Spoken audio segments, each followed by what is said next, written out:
started. Developing skills for an Agile PMO. We at PMO Flashmob, I don't know how many people have come across PMO Flashmob before. Quick show of hands. Heard of PMO Flashmob? Fantastic. Okay, so just briefly for the people that have not come across PMO Flashmob before, we are a PMO networking and informal learning group for people that work in PMOs. And essentially what we do is have get-togethers, social meetups. We have things called mini masterclasses where we get together and have things like lectures and sessions that we record, and everything's available for free on the website. You log in, loads of videos, loads of reports. And that's why we're here today, because we're talking about one of the latest reports that we've pulled together. So essentially, PMO Flashmob is open to anybody in the UK, around the world. Just log on to it, have a look at some of the interesting stuff we've been doing now into its 5th year. So there's quite a lot of stuff on there. Some of it's sometimes a bit hard to find, but I'm sure you'll have fun having a look. So in terms of the report, if you've not already picked one up, there's some available at the back. And essentially, this is our 3rd report. We do one each year. So we've already had reports on portfolio management and also resource management. And essentially what we do with these is try to understand how real PMO managers, practitioners, actually do some of this stuff that we're required to do in our organisations today. So, for example, Agile PMO, we're hearing a lot about the subject, but what are we actually doing, and what are people actually doing with this subject, and how are they making it work within their organisations? So it's one of those things where we think, well, how's the best way to get what they do out? So the best thing to do is to take them out for a boozy lunch, ask them some questions, and you can see the questions that we actually ask in the funny little bit at the back that is our menu for the meal. So basically we spend 3 hours over lunch talking about and trying to extract from them exactly how they do some of this stuff that we all seem to have the same challenges about. So this time it was about Agile. So essentially what we're going to talk about today is the report itself, and obviously you can read that at your leisure, and we will go through some of the things that are obviously found in here. But essentially the reason why we wanted to do Agile is that, well, I don't think I really have to tell you. I mean, you're probably sitting there thinking, yep, it's been coming up in our organisation. We've had leaders that are coming to us saying we want to be more agile, whatever that is. We want to do more agile projects. PMO, can you help us? Go agile, be agile. And there's a lot of things that we started with the meal was actually, what does it mean in your world, Mr. PMO Manager, Mrs. PMO Manager, to be agile? So actually we start at that point. Let's understand what we're talking about when we talk about Agile PMO.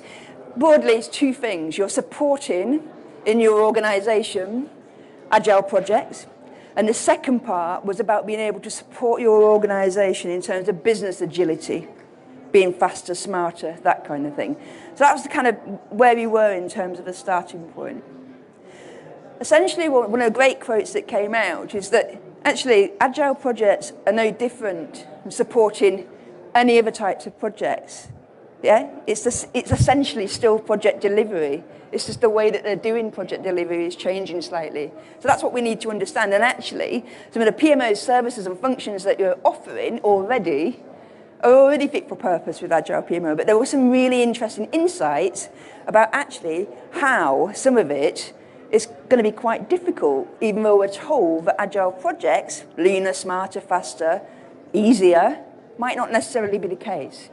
So Eileen's going to take us through an overview of the question that we asked was, what are some of the key functions and services for a PMO now supporting Agile projects?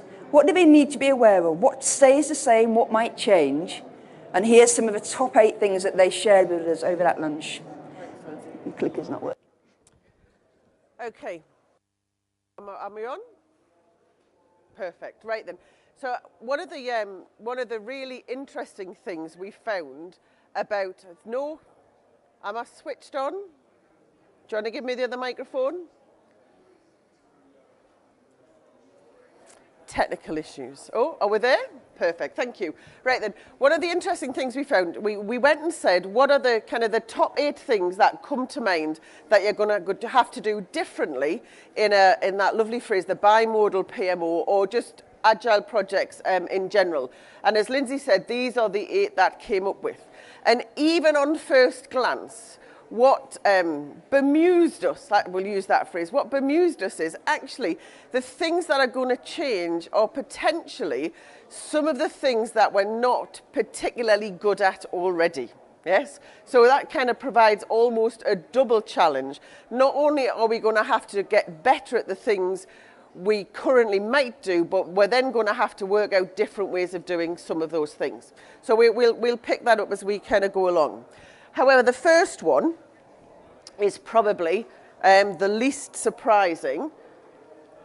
Now nothing's working, so we'll do it that way instead. Is probably the least surprising. When we started talking about the different functions and services that a PMO provides, and we've done some kind of, there's been some academic research and some anecdotal research, the first thing that always comes to the top of the list, almost without exception, is reporting for a PMO. Yes, there's very few PMOs get away without doing any kind of reporting. And this was the first thing where potentially you will start seeing some changes as you go and start delivering projects in an agile way. Because the metrics and the measures that are used by agile projects are not necessarily the same metrics and measures that are used by traditional waterfall projects.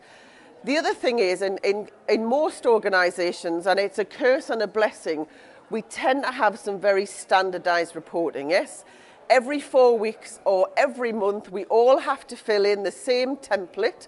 We then in the PMO can collate it all up, or we extract information from registers on systems and produce the same report every month to the senior management team or the exec. Yes? And they've got used to it. It took us a long time to get this established, and they've eventually started understanding some of the numbers and what they might actually mean on that report. And all of a sudden, we're now going to say, well, actually, you're going to get a whole load, not just of different numbers, but of different pictures, diagrams, and they're going to mean a whole load of different things to perhaps what you've seen before. And actually, it takes some time, not just in terms of working with each of the individual delivery teams in terms of how they're doing their measurements and what metrics they're using, but actually to retrain some of the senior executives in terms of kind of what that translates to and how that leads to some of the decision making.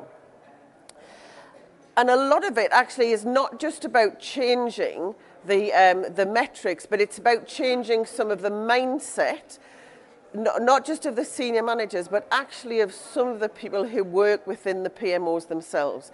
There are still some PMOs who are known as the project police, yes? And sadly, I do know some PMOs who will send your status report back to you because you've filled it in 12-font Comic Sans as opposed to 10-font Arial, yes? So we really have to, it's not even just a case of that the templates are changing. We're going to have to think more agile ourselves in terms of how can we present the information that's required to make decisions by senior management that clearly demonstrates where we're at and what the progress is. The other thing that becomes quite interesting is that a lot of the ethos around agile delivery is that we change and kind of flex what's been delivered as we go through the various sprints. And the decision on what's included in each sprint is dynamic based on the backlog and business information in terms of the value and the benefits that is going to be delivered. And there is the potential at this point for the PMO actually to do some reverse reporting. So instead of just reporting out to the business and the executives about how projects and programs are being delivered, we have the potential to start presenting business information back to the delivery teams to help them in their prioritization of that backlog. So that's a different use of the PMO and the reporting and the translation of information back into the project world. So, forgot it's not working. Page down with that one. So the second aspect that is changed is the business case. Okay? How good are our business cases? How many of our organisations write business cases to get the funding? Once the funding's received, everybody breathes a sigh of relief, and the business case is put on the shelf, and we've kind of forgotten about that. Yes, we've got the funding, mission accomplished.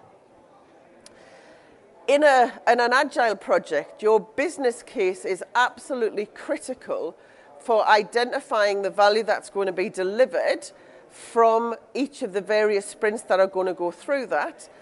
And the other thing that becomes really important is your sponsor, who now hopefully is even more actively engaged in the prioritization of the work that's delivered in the project, actually needs to have an even better understanding of what and how the business case is pulled together and how that drives the framework for prioritization on the project as it delivers through the various deliveries. How many of our sponsors are competent, truly competent? Hands up if you've got truly competent sponsors. Not a single hand. No, that's a wreck. Oh, we've got one. Excellent. Excellent. I'm happy with one hand, yes? So if we don't have competent sponsors, yes, it is a role of the PMO to ensure the kind of the accountabilities and the roles and responsibilities of projects and programs are understood and embedded across the organization. So if we want to be running agile projects, then one of the things we have to do is upskill the sponsors so they can truly do their role on those projects. Next aspect we looked at was benefits realization. And again, this is one of those areas. Who's good at benefits realization? I thought you were all taking photographs. I think you were all putting your hand up there to say you were good at benefits realization. Again, this is another topic that is typically weak. And it's always interesting in terms of when we talk about projects and project management, about whether projects actually deliver benefits or whether they deliver outputs that enable the business to deliver benefits. Okay? And in an agile project where you're constantly driven and saying actually we're kind of very much kind of benefits driven in terms of our delivery, you actually need to be able to demonstrate that those benefits are being delivered. And you're only going to be able to do that if you do active benefits realization and look at the whole change management piece. So all of those things, again, that we've typically found quite difficult, we have to fully get to grips with. And again, it feeds back into the reporting. It's not just that the project team have delivered some output, it's the fact that that's been taken into the business and it's used, and it actually is delivering the benefits that we'd anticipated, that we'd recorded in the business case. So it all kind of ties up. So the other thing that's really important with the benefits realization, at some point you will get to some diminishing returns and you need to understand at what point the project needs to stop. Yes? And again, that goes back to what I said about reporting, feeding back the business metrics back to the project team to say, actually, this is the impact of the deliveries that you're actually kind of sending over to us on a regular basis. Next thing is value. Who thinks value is the same as benefits?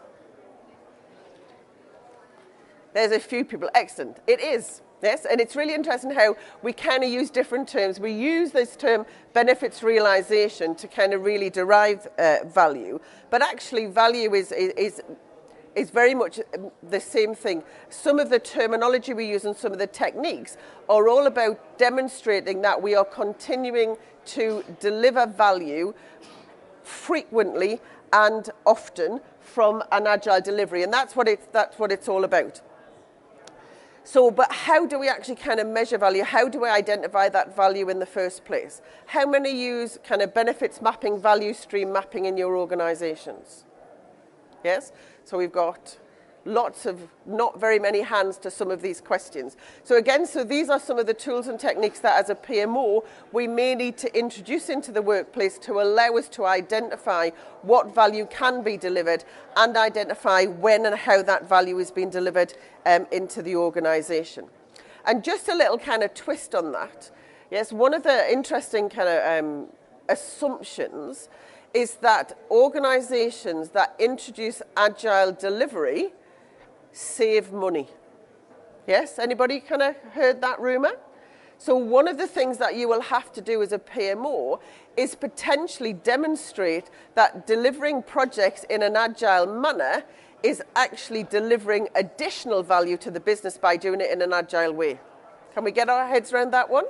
So each project is delivering value, but actually by delivering it in an agile way, we're being more effective and efficient in our project delivery. So even as a PMO, we may be asked to do some of the value mapping for doing things in a agile way as opposed to a waterfall way. And it may be a question that we go through right at the very beginning of our project to say, actually, what's the best way to deliver this project?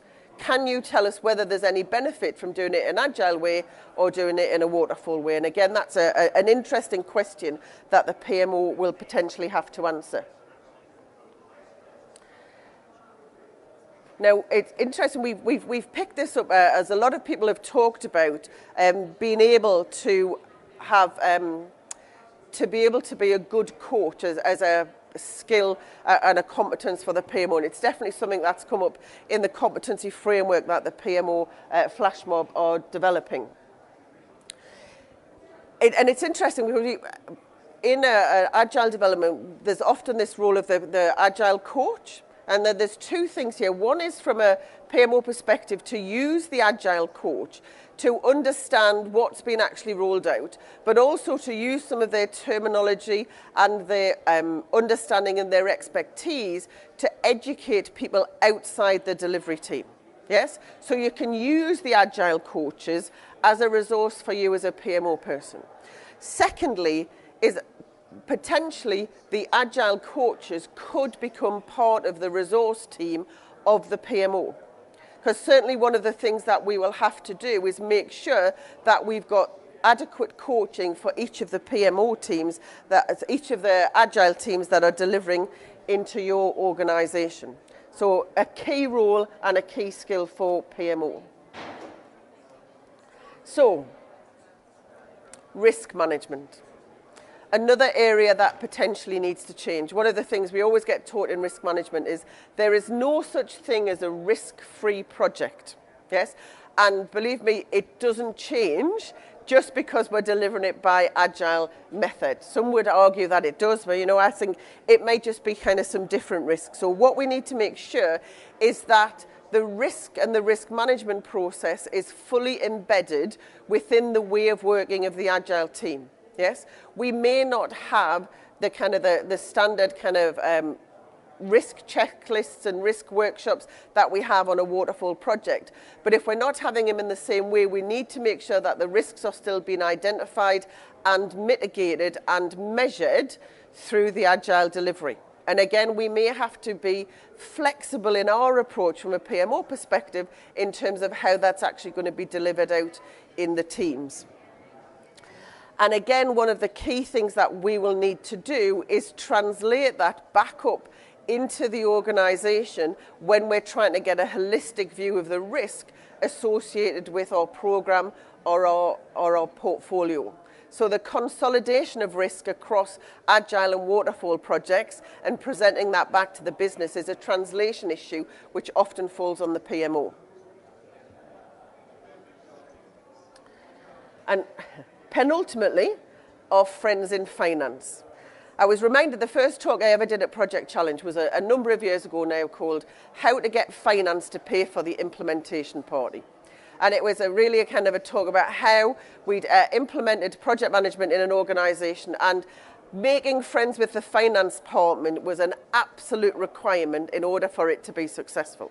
And believe me, you have to go through all of that relationship making again when you start introducing agile projects. So for finance departments who've eventually got to grips with waterfall departments and staged release of finance through individual kind of stage gates and understand that process, it is a massive education process for them to understand how finances need to be released, how we do forecasting in terms of spend. Yes, because each of the sprints may have different spend associated with them, how that relates back to the business case, and how they can ensure that the correct financial governance is happening on the individual project. So there's a big education piece to do with finance. And finally, out of the 8, was about resource management. Now, the last paper we wrote was actually on resource management, because we'd identified that actually benefits, funnily enough, had gone off the too hard pile and was actually starting to be delivered in organisations. And what had risen to the top in organisations was resource management. How do we manage all of our resources across all of the various projects that sit in the organisation? How do we manage, particularly more interesting, where individuals and project managers are not working full-time on projects? How does that work in organisations, and how do we make sure that we've got the right levels and controls and resource allocation? Adding it to an Agile project where we're committed that all of the individuals stay glued to that project through the life of the project becomes an additional challenge in terms of our resource management piece. So it adds a level of kind of complexity. The other thing is, a lot of the individuals who are working in the organisation, again, will have to be trained, because their role as a project manager, as a business analyst, as a subject matter expert, or as a kind of the business representative, will potentially have to learn how to do things in a different way. So the whole kind of capability piece needs to be managed, and again, that often falls on the PMO. So 8 really kind of things that we either do now or are attempting to do, a number of which are actually kind of quite difficult and are already on our kind of we're struggling to do this pile, that we're really going to have to upskill ourselves and the people we work with in order to be able to implement Agile in our organisations.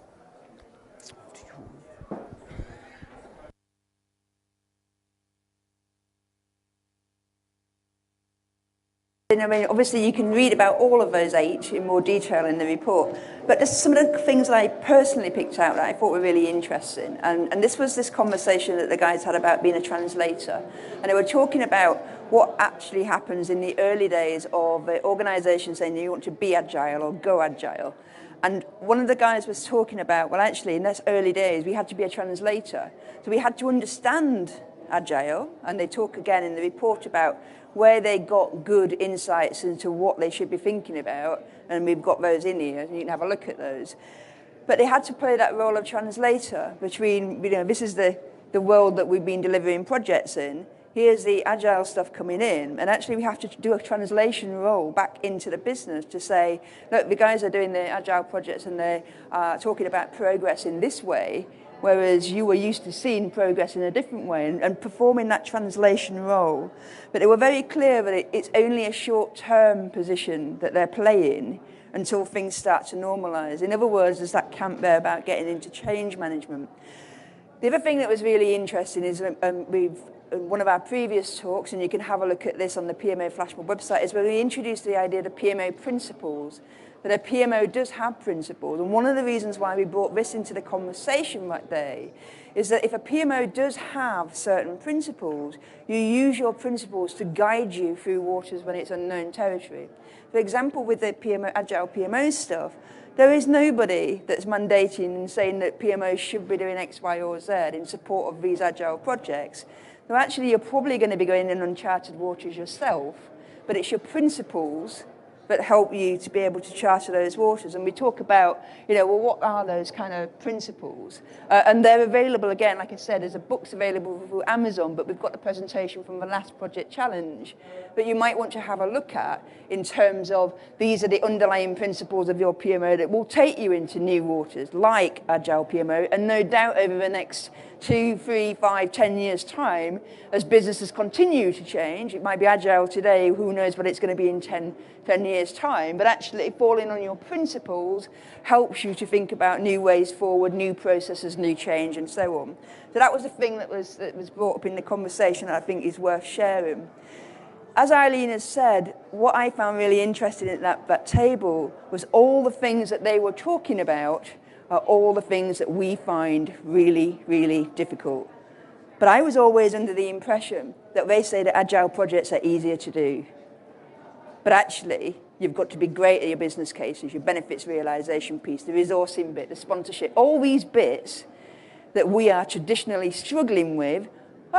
These are the things that we need to have in place in the agile world. And not only that, the other thing that they also need to be thinking about is that we're not just supporting agile projects, we are supporting the whole portfolio, and they are doing projects being delivered in different ways.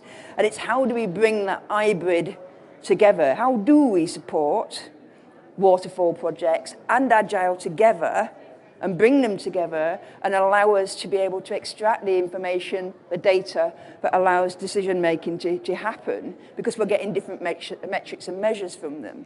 So we do something like this, it raises lots of questions, but essentially what it's allowing us to do now is we think, well, Flashmob, the whole idea is it's about bringing people together to talk about certain challenges we have. And by the way, I think we're going to have sessions around business cases. I think we're going to have to visit benefits realization again. We're certainly going to have to look at sponsorship and value and coaching and all these other things. So actually, we still need to be looking and concentrating on really good practice, regardless of what environment the projects are being delivered in. That's it. Thank you very much for hanging around to the last session. Any questions? The reports are at the back.